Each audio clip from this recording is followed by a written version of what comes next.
Ash Noble here. Welcome back to another stream. We have a gig announcement today, and we also have to unfortunately do the one thing that I hate doing, and that is announce that a gig has been cancelled. So, very rare, very occasionally, I do unfortunately have to let you guys know that a gig has been cancelled, or for whatever reason the gig is no longer going ahead, or if for whatever reason I can't make the gig. This time, this is nothing to do with me. This is actually the gig itself that has actually been cancelled. So we'll talk about that a little bit later on. But gig announcements. So I've been booked to play in Grimsby tomorrow for a brand called Ultimate Bounce. And basically, I'm playing a set. So a lot of you may be like, sort of like, oh, you're playing Grimsby all the time. And Grimsby, I do play in Grimsby a lot, and I'm very fortunate that I get booked in Grimsby. I'm actually quite well liked in Grimsby, and there's always a good vibe going off in Grimsby, and I'm quite like grateful that I get to be a part of the Grimsby scene, and I get to be a part of these nights, and they're only 45 minutes away really from me, so it's not really too far. It's just over the bridge, and up the A180, and do you know what I mean? And yeah, absolutely amazing. And I just love going there. So you might remember Ultimate Bounce. They launched in they launched last year. It was one of my last bookings of the year. I emceed at their Christmas event. It was just before Christmas, and um, and yeah, I enjoyed it. They had Club Filler, they had Alan Ben, they had a few names involved. So tomorrow they're doing a little bit more of just like a smaller thing, and it's in a venue in Grimsby that I've never been to before. So it's not in the usual Fusion that we are normally in. It's just in the another place called Angels. Sorry, I'm a little bit my brain.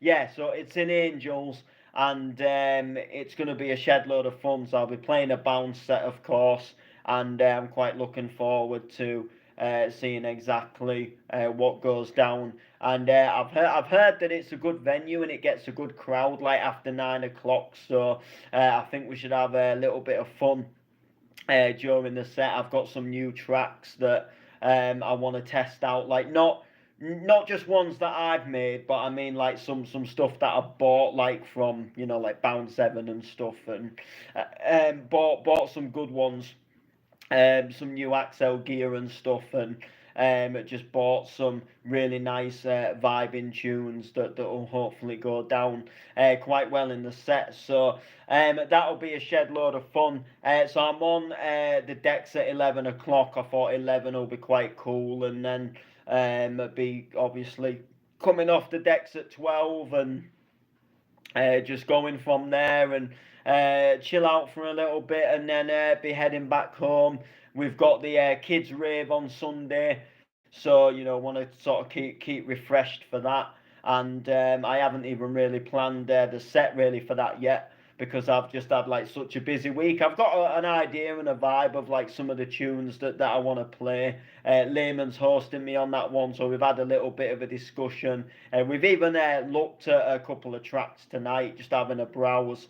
And doing kids raves, they're not the easiest sets to plan, especially like when you do the rave kids. It's a little bit different because rave kids it's a rave kids crowd, whereas like family rave, like you kind of not necessarily like we're gonna go in and play like a clubland set, and we're kind of hoping that it kind of goes quite well. And we're gonna go kind of like as commercial as we can with the Clubland set, but you can only do that to a certain extent.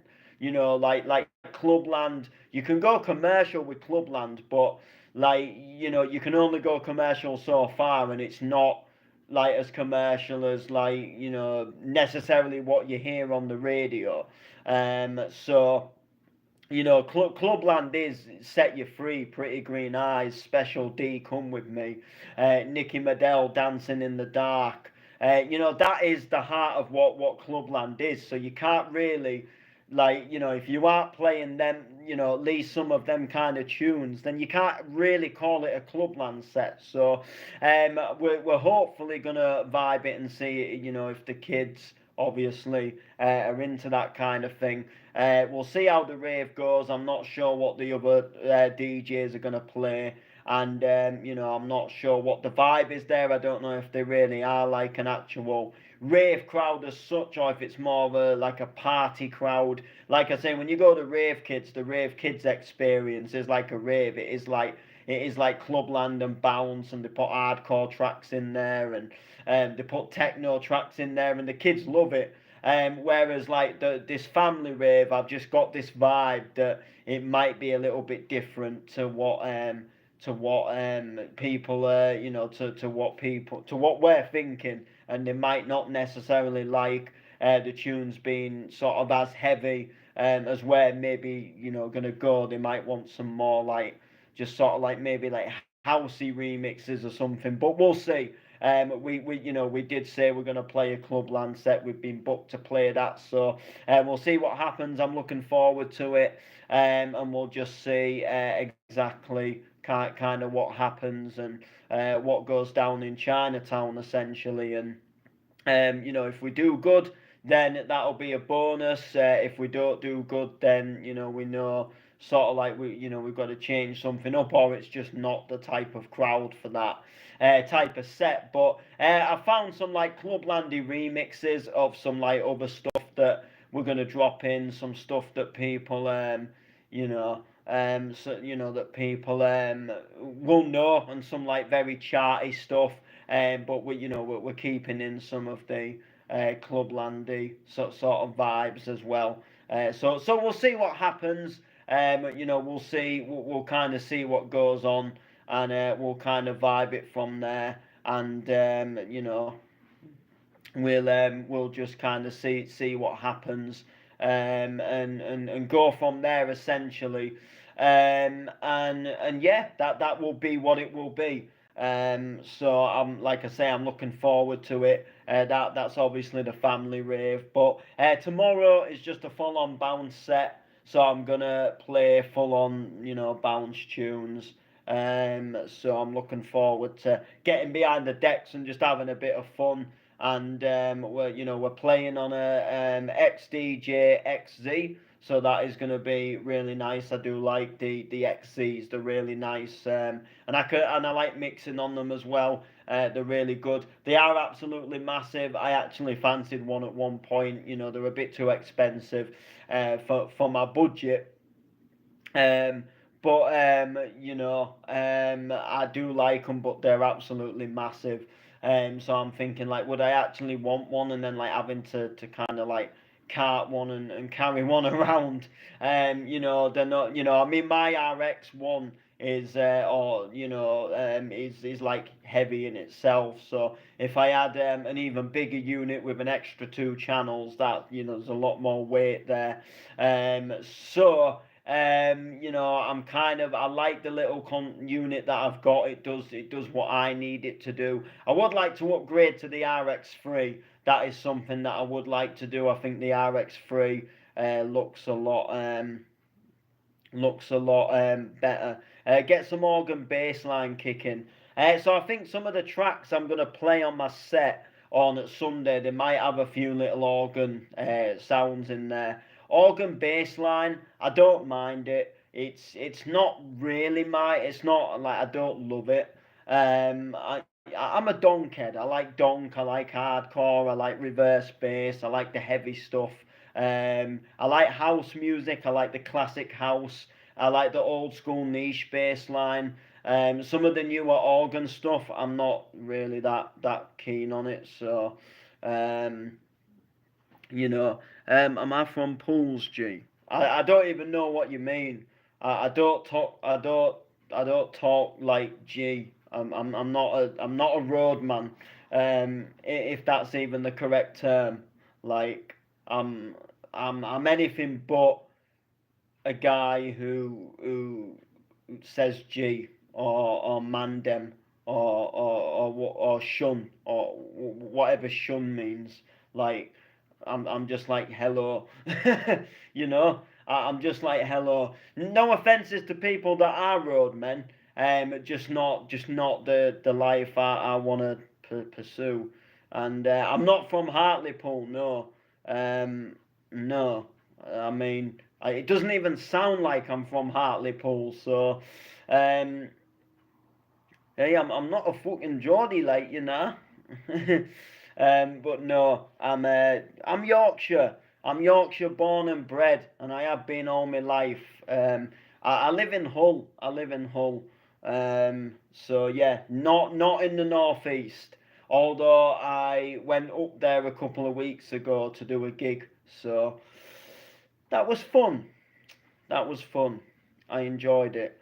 Yeah, so, with them two gigs being, well, the gig announcement spoke about that is taking place tomorrow. By the way, if I didn't mention, it's free entry. So you can come to Grimsby, you can come in for absolutely free, and it will be a shed load of fun. So get yourself there.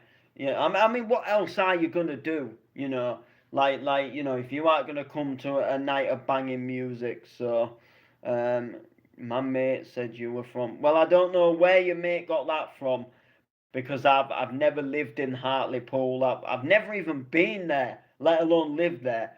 Like I've gone past signposts for it, like on motorway, when I've been going like to other places. Have been to Newcastle. I've been to Sunderland. I've been to Durham. I've been to Middlesbrough briefly. I've um, I've been to Yarm. I've been to Yarm, which is not far from Middlesbrough. I've That's it. They're the places I've been when it comes to the northeast. So. Yeah, but anyway, with the gigs being said, with the gigs all down and mentioned, or the gig, unfortunately, a gig that I did have in the diary, a gig that I did have in the pipeline, has unfortunately been cancelled. Through no fault of my own, I was all good and ready to attend this event. And as a matter of fact, it was about 2 minutes away from my house. I just literally, well, my flat, I just come out the flat, walk over a bridge, go up the road and turn, and then I'm like literally at the venue. So it really, I mean, I might have been like going a bit over the top when I said 2 minutes, but you could easily do it in about 5 minutes. That's easy. But yeah, it's unfortunately been cancelled. So apparently the tickets just weren't doing too well, and if they carried on with the event, they would have just lost a shed load of money essentially. Which unfortunately, that's the way the game goes. With events, and if you're not pulling something different out of the bag to what other events are doing to attract people to come to your event. And if the names aren't known enough, or if no one's really heard of that person in your town and city, then people aren't going to come to it, and it's a shame because I was looking forward to it. It looked like it was set to be an enjoyable night, but they said unfortunately, the tickets weren't just doing as well, and unfortunately, these things happen.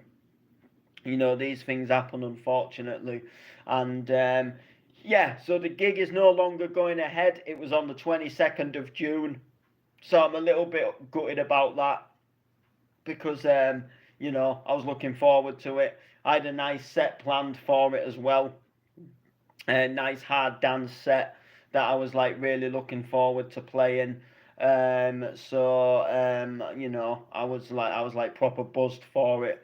So that's unfortunately gone out of the window, but I think they'll be back at some point with something else. I think with this one, they probably bit off more than they could chew, and they just realised it wasn't going to work out really realistically, and if they, they would just lose a lot of money if they continued on, going with this event. So I won't be there. I won't, don't turn up to the old schoolhouse on the 22nd of June unless it gets replaced with another event. But if it does, probably 99% chance that I will not be there unless for whatever reason I do get booked there again on the same date that I was originally supposed to be there. That would be like really mad, wouldn't it? Um, Love your MC freestyles. I don't do them anymore. Um, it really annoys me, because I posted on Facebook, I put things on Instagram. It's not necessarily everybody's fault. I'm just trying to get the word out that I don't do it anymore. Like I don't freestyle anymore. I don't really MC anymore. I I tried to tell people like I've got decks now, like a DJ. I only really MC for a bit of fun, still at an event, and I'm just honouring the bookings that I still have as an MC. And then once they've been and gone, like I don't take any more MC bookings at the moment, and it guts a lot of people because I MC'd for a good 9 years, and people see me on countless videos and they love it and they want more. But I just don't enjoy it. I just don't enjoy it. How did I get into the music thing? Like, where did you find out you were made for it? Well, I never really thought like as such I was made for it. Um, I suppose my backing story into music. The short version, my parents were ravers. So my parents they went out clubbing all the time. Um, if you wanna say it less politely, they were sesh heads. They got on the sesh. They went to nightclubs and they took a load of drugs and they drank a load of alcohol. And they stayed up all weekend and they seshed all weekend. And for me, being a kid, um, I grew up in the 2000s, so my era was probably sort of what I mean, like I remember like old like 90s dance music because I was always brought up around it, but like the era of music that I really was brought up around, like as in what was in terms of like dance music and rave music, was for me it was like 2005 onwards. So like 2005 sort of onwards, like I really remember like house music and Ministry of Sound CDs. So like for example, like some of them tracks they were coming onto the radio at that point. Some of them tracks they were on like the music channels on TV and stuff. But my parents they were into like 90s dance, and like I know tunes from like earlier than 2005, like 2003. Like Lady Hear Me Tonight, that was the year 2000, but I remember that coming on the music channels, and loving that song. um, and then as I got a little bit older, I always kind of thought like I want to do more with music than just listen to it. Like I want to be able to play it. I want to be able to make it. So I attempted to DJ and got bullied for it, and I just gave up and sold all the equipment. Then I got into the MCing and rapping. Someone just suggested one day, a guy I was playing on the PlayStation with, he said, "Look, why don't you have a go at MCing? I told the guy where to shove it. I said, look, I'd never be able to do something like that. A couple of weeks, or about a few, 3 or 4 days later, I decided, you know what, like I'm gonna give it a go. For whatever mad reason. And that was kind of what really sort of got me into doing music more than just listening to it. So like rapping, like I just kept going. I just like continued to keep like rapping and rapping and rapping, and this time not let the haters get to me. But the passion deep down, it was always to DJ. That was always the main thing that I wanted to do. When it came to like DJing, that was like the main thing. Rapping was just kind of like, I thought, because at the time I thought, well, the DJing didn't really work. It's a lot tougher than you think. Um, Rapping kind of came like second, and I thought I quite enjoy it. And then the rapping turned more into like actual physical MCing, and like MCing at and that got me like into the raves and like all the like proper like back into like the rave and like the dance music, and not getting like just getting little like instrumentals off of YouTube and rapping over them. It was like going back to my roots of the music I loved and grew up listening to, and other styles of music I'd gotten into like bounce music and hardcore. And then when the lockdown hit, by this point I'd been like MCing and rapping for a good 6 years.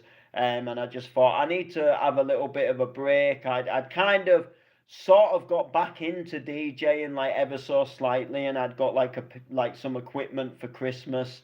So when the lockdown hit, I just kind of decided that look, I'm just gonna use this lockdown as a chance to really start practicing mixing.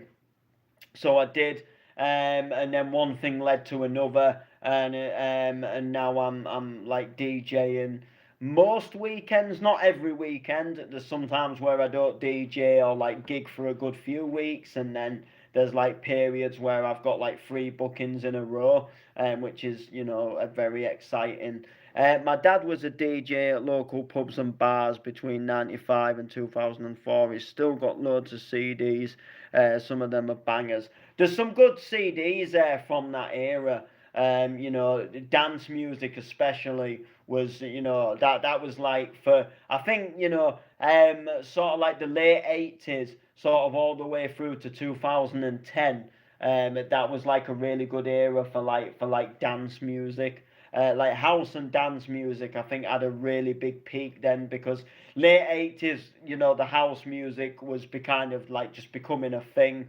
So like Marshall Jefferson, Frankie Knuckles, sort of the Chicago house thing, sort of became sort of like the thing. And when people realised that you could do that like DJs can spin these records, and it's another way of making people like enjoy a night out. Whereas like before that, it would like go and see a live band, kind of thing. I watched a documentary a while ago. It was about it was about DJing, but it was like about the whole like disco scene, and then like when the 70s disco came in, and when like vinyl DJs first sort of started becoming a thing, and people would play records and people would stop like.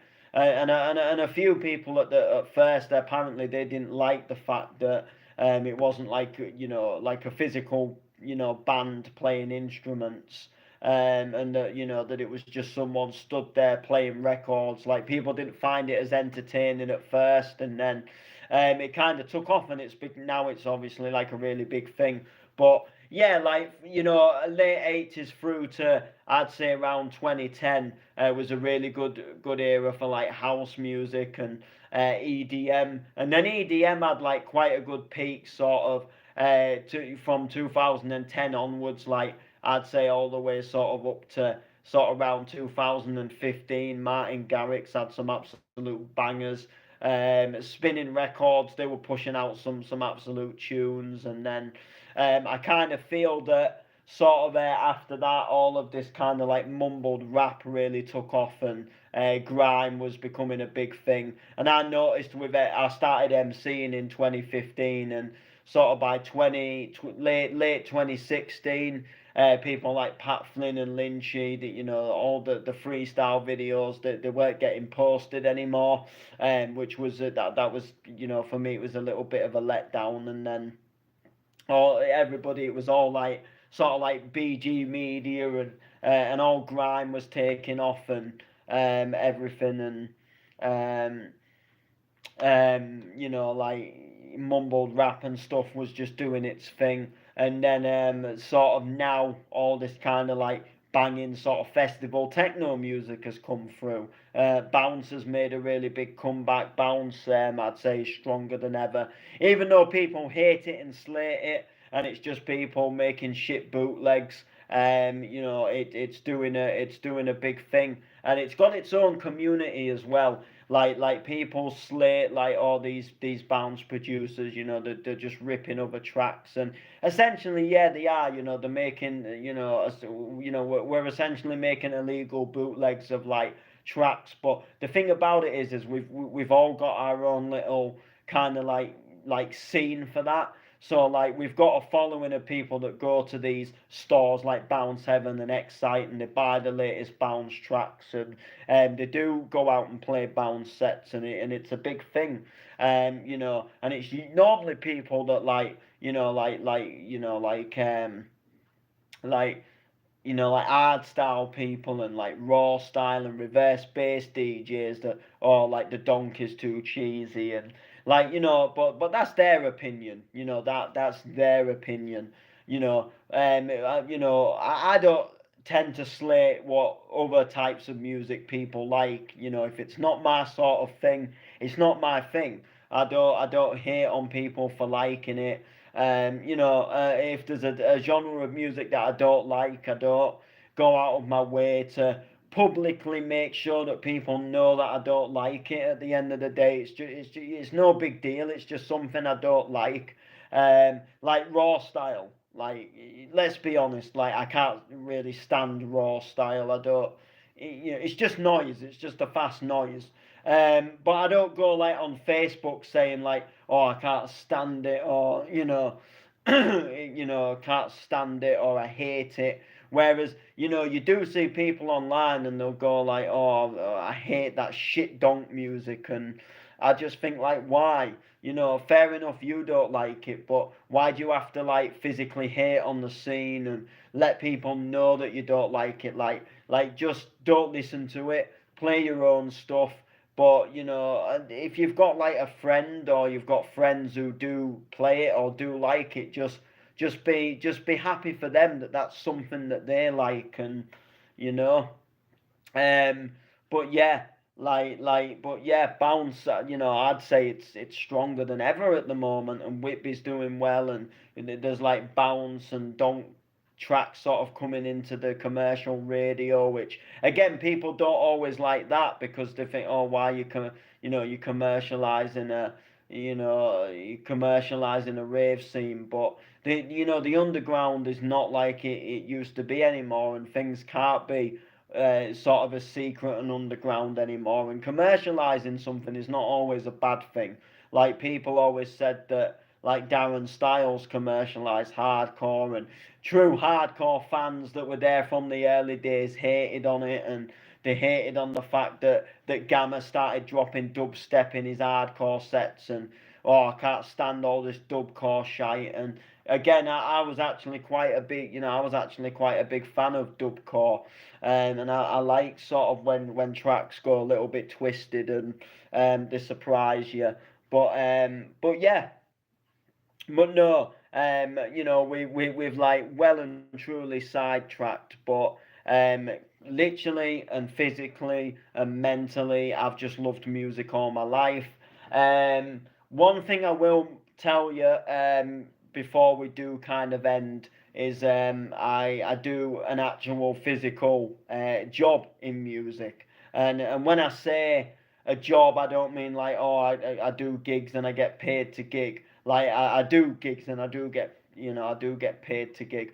But what I'm saying is like I've got an actual physical day job that is music orientated, and the thing that I really like, I'm not a big person to blow smoke up my own ass, and I'm not a big person to really like go on about things, but a lot of people like have said to me over the years, especially like when it comes to music, like people have said like you won't ever get anywhere in music, and you won't get, there's no jobs in music, you won't get a job in music, and this can be like people at the job center, people at the job center have said it like, they've said like, look, you've got to think realistically here, it's not easy to get a job in music, and more or less you can't and you won't get a job in music,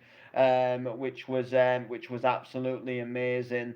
Um, that was really, really for me, like really sort of like, why can't I? I believe that you can more or less do anything if you put your mind to it. I know you can't physically do anything, but most things you can do. Like if you've got a dream of like wanting to do something or achieving something, why can't you achieve it? And a lot of people like old friends and old supporters and people from yesteryear in my life, and like I say, work coaches at job centres, they've all said you won't get anywhere in music.